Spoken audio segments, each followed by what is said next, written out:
noite. Eu sou o professor Carlos Alberto Zen, coordenador geral dos cursos de pós-graduação lá do Centro da Unimep. Primeiramente, gostaria de agradecer a todos vocês pela presença, que se deslocaram dos seus espaços de trabalho, das suas residências, para prestigiarem esse evento que a Unimep vem organizando, que tem início hoje e nós teremos mais 3 encontros ao longo de novembro, tá? E vocês que estão participando receberão os convites dos próximos. E é uma atividade que a pós-graduação desenvolve em função de estar em constante acompanhamento com as tendências do mercado de trabalho. Tá? E alguns assuntos que nós entendemos que eles acabam não cabendo dentro da sala de aula, até em função pela temática que o curso aborda. Então, nós temos essa prática de promover uma série de eventos com temas que são pertinentes a quem deseja construir uma carreira de sucesso no mercado de trabalho. E hoje, o evento ele tem um tom bem especial pela temática abordada, que é mercado de trabalho 2.0. Ou seja, uma realidade bem atual, bem contemporânea aos tempos que nós vivemos. E nesse processo de seleção desse tema, nós tivemos um parceiro muito importante que foi a Soul Working, através da Giovana, que nos ajudou a organizar, a pensar e desenvolver esse trabalho aqui com vocês. Então, obrigado, viu, Giovana? Em nome dela também, que representa a Soul Working, eu gostaria de agradecer os patrocinadores e apoiadores desse trabalho, começando pelos veículos de mídia, que são o Jornal de Piracicaba, a Gazeta de Piracicaba, a Rádio Educativa FM, a Jovem Pan FM, a Agência Mais Brasil de Publicidade e Propaganda, a CIP através da Escola de Negócios, representada através do seu diretor, o professor Clóvis, e também os funcionários que colaboraram para essa atividade ocorrer hoje. A gente está tendo a oportunidade de transmitir esse evento ao vivo pela internet a demais instituições da rede metodista de educação. Então, assim como o próprio evento, a gente pela temática, pelos painéis que são abordados, nós estamos, acho que, um ponto à frente da realidade do mercado. Nós resolvemos aproveitar essa circunstância e também inovar dentro da instituição, aproximando o trabalho mais da educação à distância. Então, a vocês que estão nos assistindo e acompanhando nesses polos da Rede Metodista de Educação, muito obrigado pela presença também, ainda à distância. Então, nós temos 2 palestras hoje, a primeira com a Rafaela Capai, depois a segunda com a Larissa Ortiz. São pessoas que vivem temáticas relacionadas à economia criativa. Então, elas têm uma experiência prática, teórica, profissional, dentro de uma abordagem bem legal, dinâmica, que vai ser trabalhada aqui com vocês. Tá? Então, primeiramente, nós teremos a Rafaela, no tempo de até umas 8 horas e 40 minutos. Tá? E depois a gente tem um movimento bem rapidinho para a troca de palestrantes, que será a Larissa. Então, só gostaria de chamar rapidamente a Giovana, que colaborou conosco nessa atividade, para falar rapidamente sobre a Soul Working. Boa noite a todos, muito obrigada pela presença de vocês. Eu queria apresentar rapidinho só o nosso escritório compartilhado para vocês e falar um pouquinho sobre alguns funcionamentos de hoje à noite. Então, o Soul Working ele é um escritório compartilhado, um espaço de coworking, e o nosso principal objetivo é empoderar as pessoas que se conectam a essa rede. O nosso objetivo é empoderar empreendedores através de conhecimento, ferramenta, e também de conectar esses empreendedores com parceiros que ajudem a fazer os seus projetos acontecerem. Então, ele é muito mais do que apenas um espaço, ele é um lugar que quer ajudar a você ser tudo aquilo que você pode ser, ajudar as pessoas a alcançarem o potencial e aquilo que elas procuram. Esse é o nosso espaço. De forma prática, você pode alugar um espaço de trabalho, uma sala de reunião, um espaço para eventos. Então, para quem não conhece o conceito de coworking, é isso, A gente compartilha realmente um espaço e compartilha muito mais do que isso. A gente tem também a Soul TV, então tem uma ficha, uma pesquisa aí que está na cadeira de cada um. Se vocês optarem por receber a newsletter, a cada 15 dias a gente envia um novo vídeo que é um vídeo com dicas de empreendedorismo, né, e dicas de desenvolvimento pessoal e de carreira, justamente com esse objetivo de ajudar as pessoas a entenderem melhor o que elas podem fazer. Você se inscrevendo na newsletter, você também ganha um e-book que chama 20 questões existenciais para se perguntar sobre sua carreira ou negócio, que é um e-book que tem como objetivo ajudar a pessoa a entender se ela realmente está fazendo o que ela gosta e se situar onde ela está na carreira dela. Então essa é a ficha de pesquisa. Vocês podem optar ou não por receber a newsletter. Se optarem por receber, por favor, escrevam no e-mail de forma legível. E aí no final a gente vai usar essas fichas para fazer um sorteio de uma semana de trabalho lá no Soulworking gratuita. Então, no final, mesmo que vocês saiam antes, às vezes por algum motivo, preencham porque a gente entra em contato por e-mail. Então a gente vai sortear uma semana de trabalho lá. Tá certo? Então é isso. Eu queria apresentar a Rafaela Capai, que vai falar com vocês agora. A Rafaela é a minha mais nova amiga. A gente se conheceu esse ano e eu já conheci o trabalho dela na espaçonave.org. Acredito que muitos de vocês já conheçam. Ela tem um trabalho muito especial, ajudando empreendedores criativos a entenderem como transformar sua paixão em carreira, né? Como transformar aquilo que eles fazem em um negócio rentável, né? Em algo que realmente seja sustentável. Ela tem uma formação bastante eclética, ela é atriz, ela é bailarina, ela trabalha com vídeo, ela é jornalista também. Ela tem um mestrado em Londres nessa área, então fala com bastante propriedade. Recentemente lançou um curso, o Decola Lab, que o ano que vem talvez abra as portas de novo, então ela pode ajudar mais de pertinho quem quer fazer isso. E eu acredito que vale a pena também depois acompanhar o trabalho da Rafaela. Ela vai poder falar muito melhor e mostrar onde vocês a encontram, tá certo? Então é um prazer ter você aqui hoje, Rafaela. Muito obrigada por ter vindo.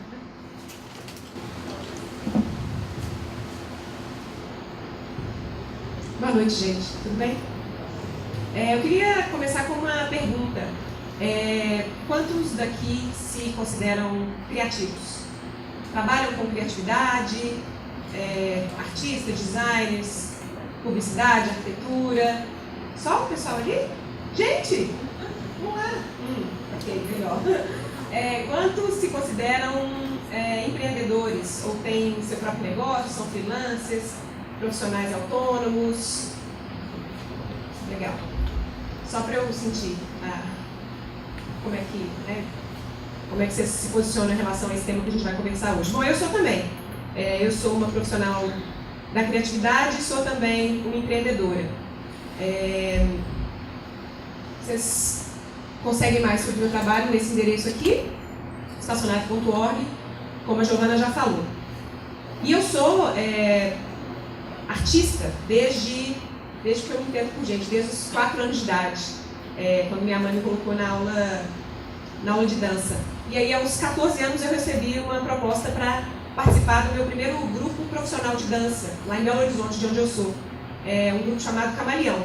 E aos 14 anos de idade, eu comecei um estágio nesse grupo como bailarina. E aí, minha carreira como artista começou.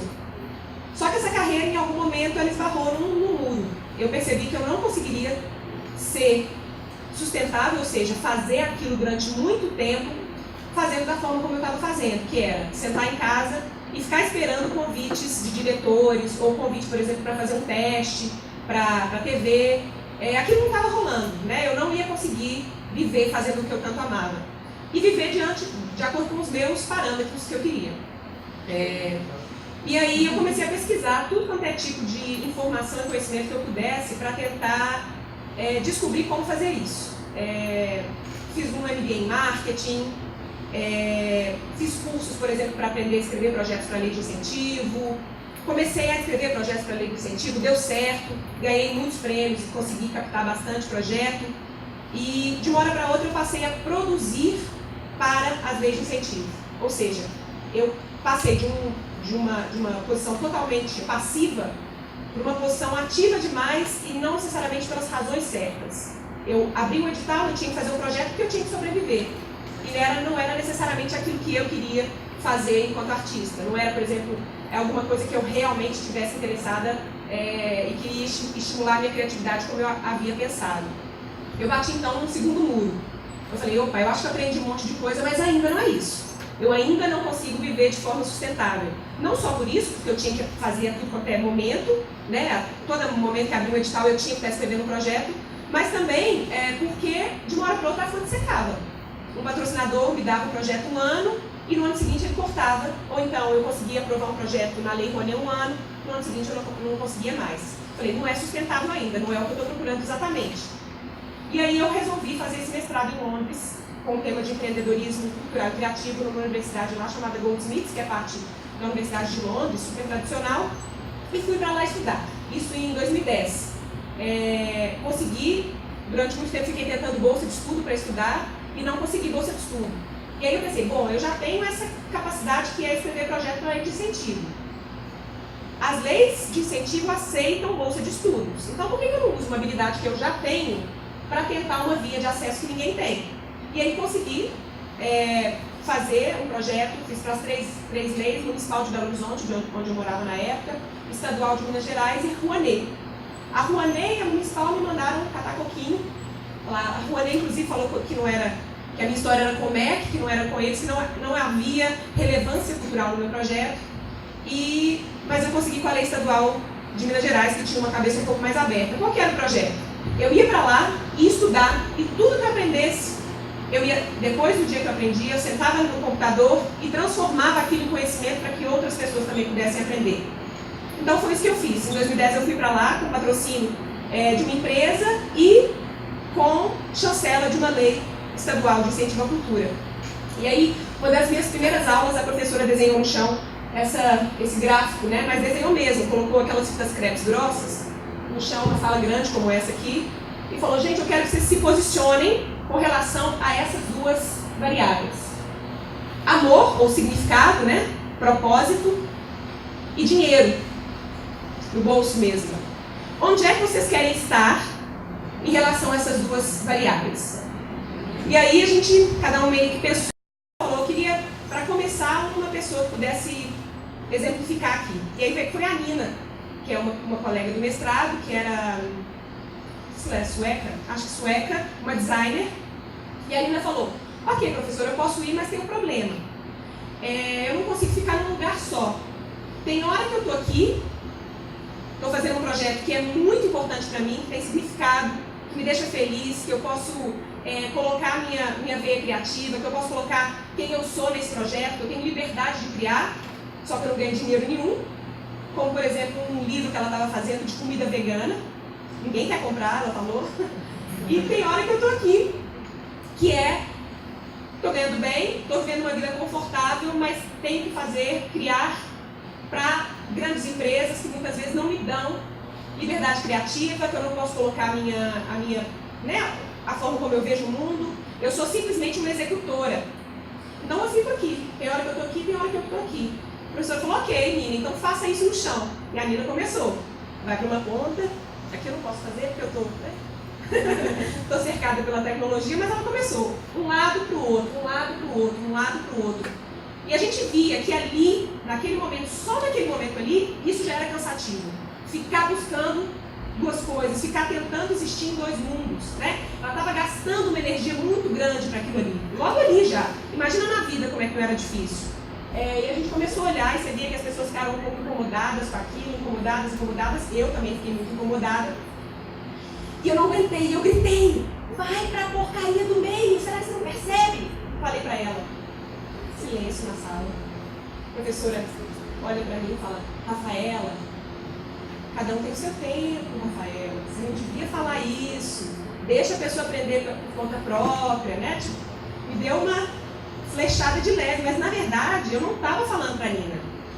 Eu estava gritando tão alto que era pra ver se eu escutava. Que o caminho era aquele ali, era o caminho do meio. Será que não existe? Me perguntei, né? Eu já estava tentando me perguntar, mas não sabia que a pergunta era essa. E ali eu saquei que a pergunta era essa. Será que não existe um caminho do meio em que é possível eu ser criativo, eu utilizar tudo que eu sou e ao mesmo tempo eu ser bem remunerado e ganhar pelo meu trabalho? E é esse caminho do meio que eu estou buscando desde então. quando eu busco esse caminho do meio, o que eu estou fugindo, gente? Eu estou fugindo de alguns estereótipos. Primeiro, é esse mito do artista faminto, que é aquele artista que acha que o trabalho dele não tem valor, ou seja, que ele vai continuar vivendo com pouco dinheiro, porque ele acredita que ele já faz, já é bom, ele já ama fazer, então ele não precisa ser remunerado por isso. Para mim, isso não servia. Eu estou fugindo disso. Eu estou fugindo também daquele artista de vida dupla, quase esquizofrênica, que trabalha numa grande empresa e aí arranja no fim de semana a banda para tocar.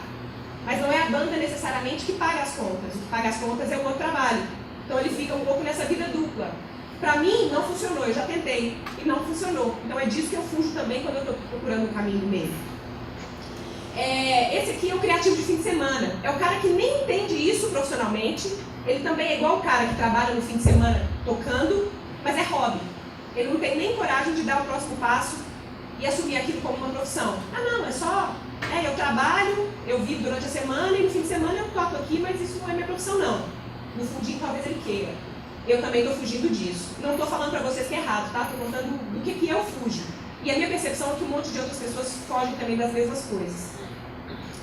Eu estou fugindo também de abandonar minha carreira. Vai chegando na fase dos 35 ali, 30, tem que ter filho, tem que pagar conta, né? O tamanho das responsabilidades crescem e a pessoa fala, não é para mim, eu preciso arranjar um outro jeito. Eu não quero abandonar. Eu continuo achando que é possível. E também estou fugindo daquele estereótipo que é de viver e depender. Viver, quando eu falo viver de, eu não estou falando que a gente não possa acessar esses meios, que são as leis de incentivo, editais, mas eu não acho que elas possam ser a base de sustentação da nossa vida, porque uma hora seca, uma hora você não consegue, e é um estresse danado para a gente conseguir viver dependendo delas. Eu estou fugindo disso, eu quero ter minhas entradas financeiras normais, e se eu acessar essas formas de financiamento, vai ser como alguma coisa para aumentar as minhas entradas financeiras, não a base delas. Então, na verdade, essas duas figuras aí, do criativo e do empreendedor, né, que parecem, a princípio, irem na direção contrária, eu venho percebendo cada vez mais que eles são do tipo de soma que 1 mais 1 é igual a 3. Ou seja, tanto o criativo quanto o empreendedor que acessam os dois lados da moeda, eles conseguem se transformar em algo bem maior. Por quê, gente? Existem algumas semelhanças que eu tenho identificado. Por mais que o mundo ache que é o contrário, né? Hoje em dia, felizmente, a gente, com o advento da economia criativa, né? Assim, um conceito que está chegando no Brasil, que a Larissa vai falar para vocês um pouco melhor, a gente tem prestado mais atenção e visto que é possível, sim, ser criativo e empreendedor ao mesmo tempo. Mas a grande maioria do mundo ainda acha que são coisas opostas. Que o criativo é o cara que cria, que vive... Para exagerar, o criativo é o hippie e o empreendedor é o cara que só pensa em dinheiro. E essas noções estão caindo por terra, felizmente. Existem grandes semelhanças entre a figura do criativo e a figura do empreendedor. Primeiro, gente, a visão de longa distância. Quando um artista, por exemplo, cria uma obra, ele pode até não saber exatamente como aquilo vai acontecer. Mas ele só consegue criar a obra porque ele tem uma visão do que ele espera que aquilo seja. E a mesma coisa o empreendedor. O cara que quer abrir uma empresa, ele também não faz ideia de como é que ele vai chegar ali, né? Mas ele sabe onde ele quer chegar, ele sabe o impacto que ele quer causar. Muitas vezes vai ser até maior do que ele imaginou. Mas ele tem uma visão de longa distância, é igual o corredor. Alguém que está correndo, está olhando o poste, e aí quando ele chegou perto do poste já virou uma outra coisa. Né? Tanto criativos quanto empreendedores têm essa visão. Segundo, criam a partir do nada. Eu posso sim abrir uma empresa sem capital, praticamente. E eu posso também criar uma obra a partir do nada. A criatividade é a essência, é a matéria-prima, tanto do criativo quanto do empreendedor. Ambos amam o que fazem.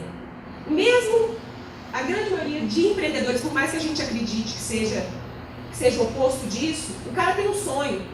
E o sonho dele é aquilo ali, ele dá o sangue para aquilo acontecer. Então existe um propósito muito grande com o cara que vai abrir a empresa dele. E a mesma coisa, o artista não precisa falar, né? Bate cabeça, o criativo bate cabeça porque ele quer construir alguma coisa que ele nem sabe se ele é capaz de não fazer aquilo na vida. Ele ama aquilo a todo custo. Somos não conformistas. artista, gente, tanto o criativo quanto o empreendedor, né? Muitos de nós trabalham em áreas que são entendidas como criativas, a gente escuta, vai fazer um concurso? Por que você não faz um concurso, minha filha? É tão mais fácil, as coisas acontecem tão mais facilmente. E, na verdade, a gente não segue o fluxo. A gente está apontando caminhos contra fluxo. Né? Por isso que a gente, em alguns momentos, pode soar, pode incomodar. Né? Assim, abrir uma empresa ou ser um criativo. Lidam com experimentação, gente. Tanto o criativo quanto o empreendedor. Não sabem o que vai acontecer. Então, é tentativa e erro, é acertar, errar, tentar lidar com o feedback negativo. Né? O artista não sabe se alguém vai aplaudir no final. E o criativo também não, né? E o empreendedor é a mesma coisa. São extremamente perseverantes e o mundo muitas vezes entende como burro. Não é possível, você vai bater cabeça outra vez. Buscam reconhecimento, o criativo no aplauso, né? Em alguém falando que gostou do seu trabalho, te dando uma crítica positiva. O empreendedor, na hora que alguém tira o dinheiro para comprar o que você tem, a gente tem que juntar as duas coisas. Ter a crítica positiva e ter também o reconhecimento financeiro. E por último, lidam com risco. A gente sai, pula e não sabe, né? Necessariamente você vai ter uma rede lá embaixo para pegar a gente. Na hora que abre a cortina num espetáculo de teatro, ele não sabe como é que vai acontecer. Ele já se coloca numa posição de risco, né? Mesma coisa o empreendedor. Abriu uma empresa, lançou um site, você não sabe se alguém vai parar ali para prestar atenção no que você está falando. Agora, pode parecer que é só coisa boa, e na verdade não é. Existem várias coisas negativas dessa escolha de ser criativo e empreendedor ao mesmo tempo. As primeiras são, você vai ser julgado pela sua escolha. Os criativos vão achar que você não é criativo o suficiente, os artistas vão achar que você não é artista de verdade, e os empreendedores vão achar que você não é empreendedor de verdade, porque dinheiro não é necessariamente o seu único interesse. Então a gente vai receber tiro dos dois lados. E tudo bem também, né? Mas é só importante que a gente saiba disso, se a gente optar por essa via. Segundo, você vai ter dificuldade de gerar valor para o outro. Quantas vezes eu não ouço um criativo dizendo, mas eu crio para mim. Eu crio porque eu gosto, eu crio porque me deixa feliz, eu crio porque me faz ver um mundo diferente. Então é muito difícil para o criativo sair do próprio mundo, olhar para fora e falar, será que tem alguém que também ganha com o que eu produzo? Então essa também é uma das maiores dificuldades com os criativos, empreendedores criativos com os quais eu trabalho. Entender como é que o que eu faço reverbera no mundo. E por isso mesmo alguém vai pagar por isso. Você vai ter que aprender a virar chavinha, e é difícil pra caramba virar chavinha.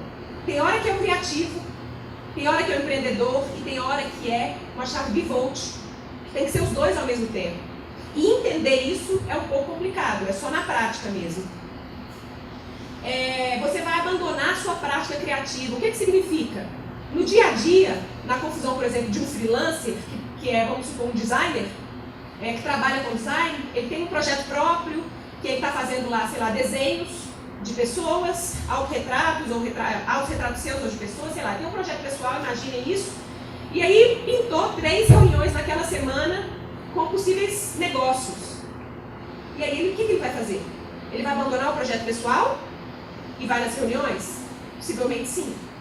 Então esse é um problema grande que a gente tem que aprender a enfrentar também. Como é que eu consigo, mesmo desenvolvendo todas as minhas capacidades de negócio e de empreendedorismo, manter a minha prática criativa caminhando? Porque é ela, na verdade, que me trouxe até aqui. Eu viro empreendedor porque eu sou criativa e quero fazer a minha criatividade chegar em outras pessoas. E a tendência é que, na medida em que a gente vai crescendo o lado empreendedor, o lado criativo vai diminuindo, e isso é perigoso. E você vai trabalhar dobrado, né? Mas isso qualquer empreendedor sabe que trabalhar dobrado é regra. Então, não é tanto problema assim. Agora, existem algumas coisas boas também nessa capacidade de juntar as duas habilidades de empreendedor e criativo. A primeira, você vai poder dominar melhor vida e trabalho. Ou seja, você vai, ao invés de ficar sentado esperando as oportunidades chegarem, você vai criar essas oportunidades, você vai ver exatamente as oportunidades com as quais você quer se conectar e com as quais você quer levar sua vida adiante. Então, é uma capacidade de domínio, não é de cara, não é de uma hora para outra que a gente vai dominar isso, não.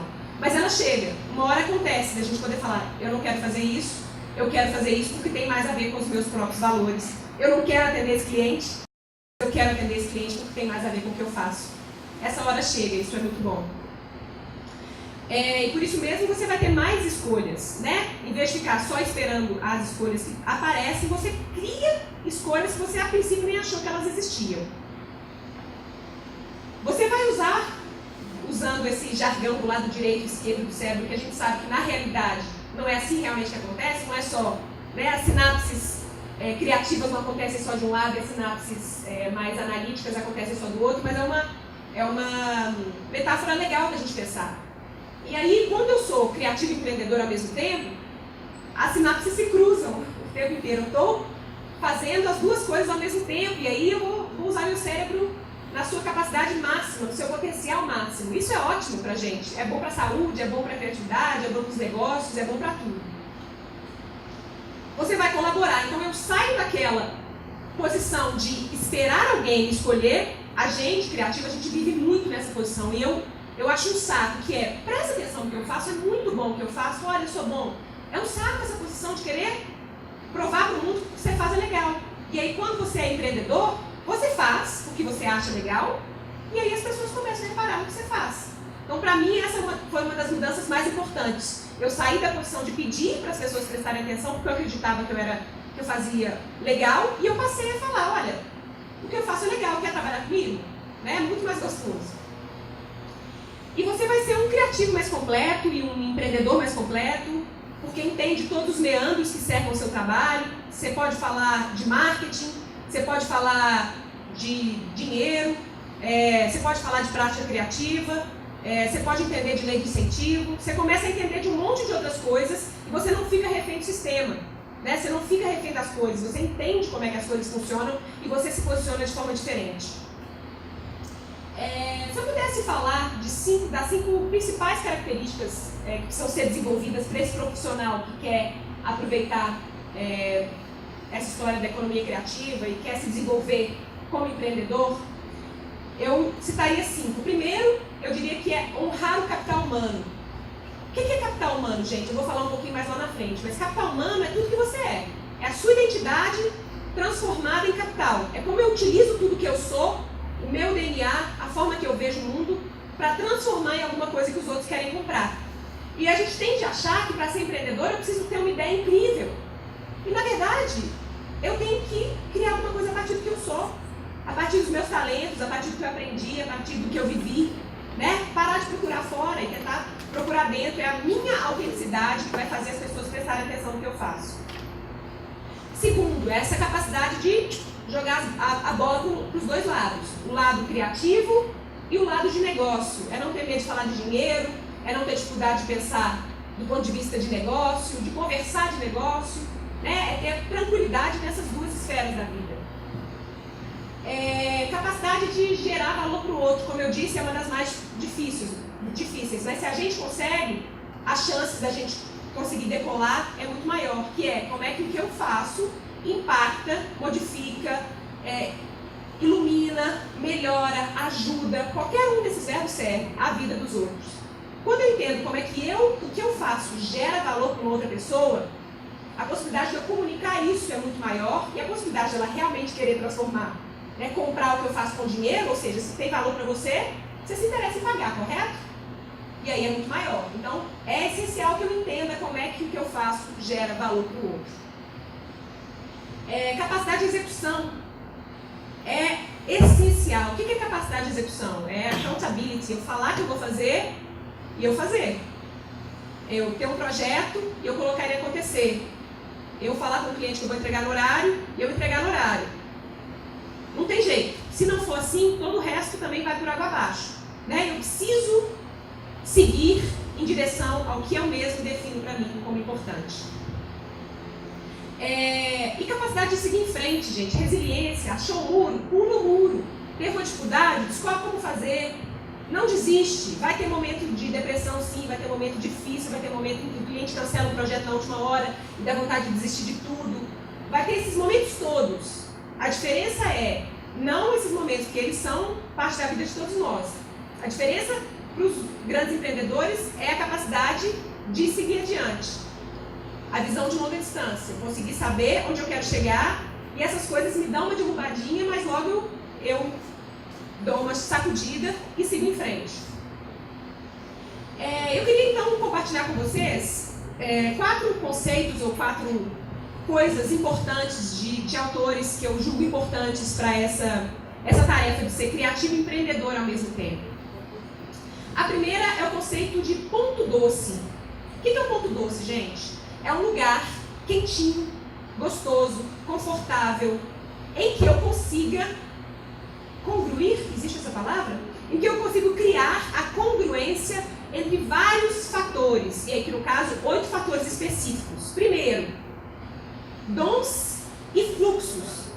Esse ponto doce é um lugar onde eu faço alguma coisa que eu sei fazer desde sempre, que é natural para mim, é orgânico para mim, vem fácil.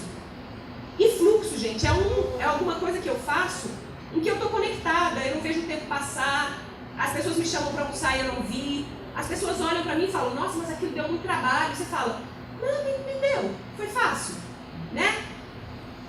O ponto doce tem essas duas coisas, mas tem também habilidade e ferramenta, ou seja, eu domino as habilidades necessárias para fazer aquilo que eu quero fazer e eu possuo as ferramentas necessárias, mas eu também sei utilizar as ferramentas necessárias ou eu tenho alguém de confiança para realizar essas ferramentas para mim.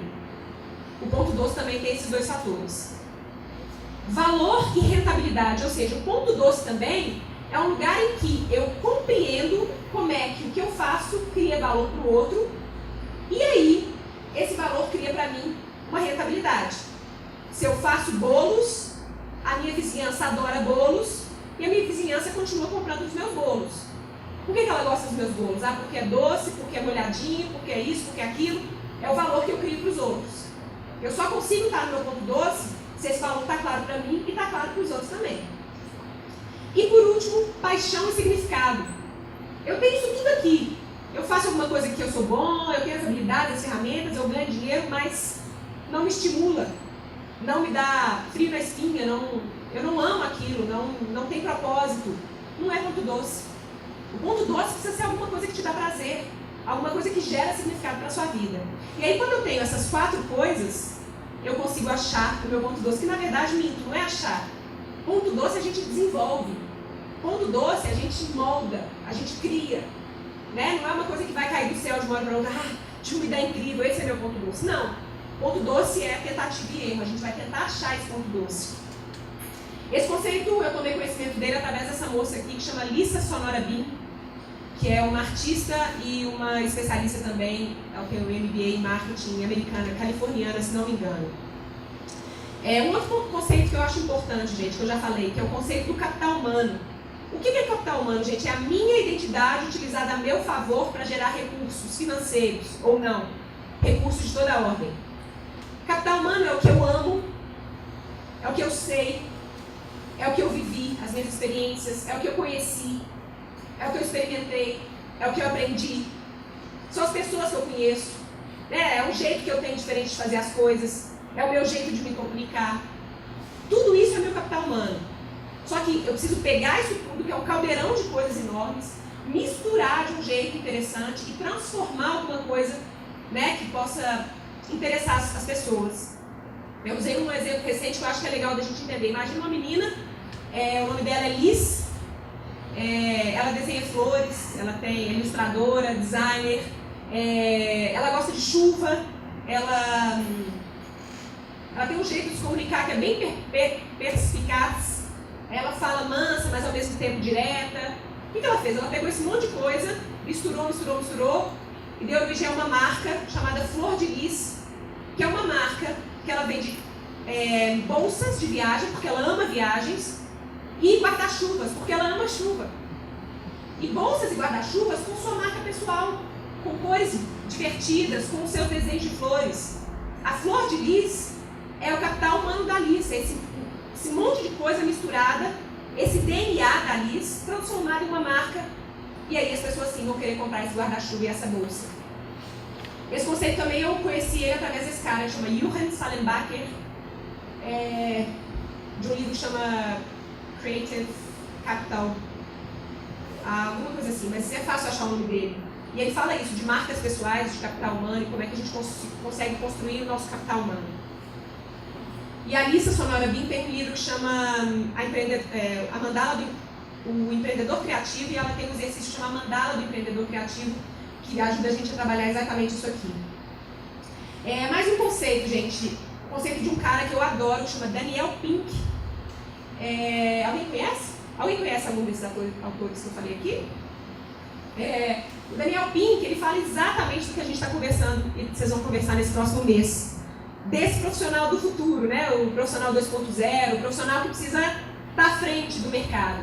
E ele fala que o profissional, hoje em dia, que vai ser o profissional requisitado, é o cara que tem esses 6 sentidos. É o cara que usa o lado direito do cérebro. Quais são esses 6 sentidos, gente?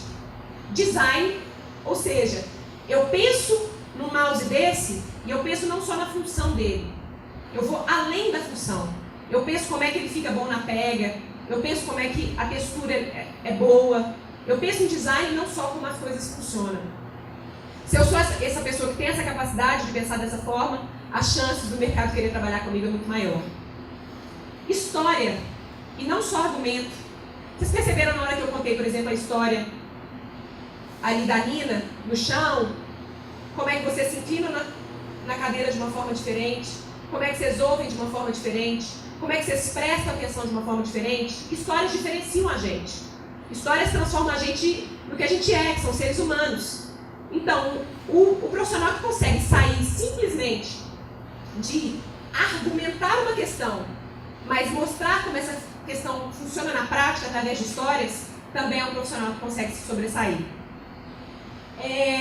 Sinfonia, que é a capacidade de ver o todo. O maestro só consegue reger uma orquestra porque ele vê o todo. Se ele tiver que pensar exatamente no que cada um daqueles está fazendo ali, ele não consegue reger a orquestra. Então, não só foco, que às vezes é importante, mas a minha capacidade como profissional de ver o todo. Empatia, que é como eu me comunico, é olhar no olho, é falar de igual para igual, é coração para coração, e não só simplesmente a lógica, é assim que tem que ser. Não, são as conversas, é eu me colocar no lugar do outro, eu entender como é que essa pessoa pensa, por que ela sofre, por que ela é feliz, e tudo isso. Eu tenho essa capacidade de empatia. Os profissionais também que têm essa capacidade conseguem se sobressair. Brincadeira ou play, como ele usa, e não só a seriedade, né? A gente está precisando cada vez mais de colocar o play. O que é o play, gente? É a criatividade, né? Observem crianças até 2, 3 anos de idade. Eles falam, eu tenho observado meu sobrinho que acabou de fazer 3, e é engraçado que ele está exatamente na fase da troca, que é, até pouco tempo atrás, se eu via, por exemplo, uma parede desse tamanho, eu falava, Lucas, olha a montanha. E ele falava, nossa, a montanha de Rafa. E aí começava, não precisava de nada, eu dava acendia o fósforo e ele já entrava de cara.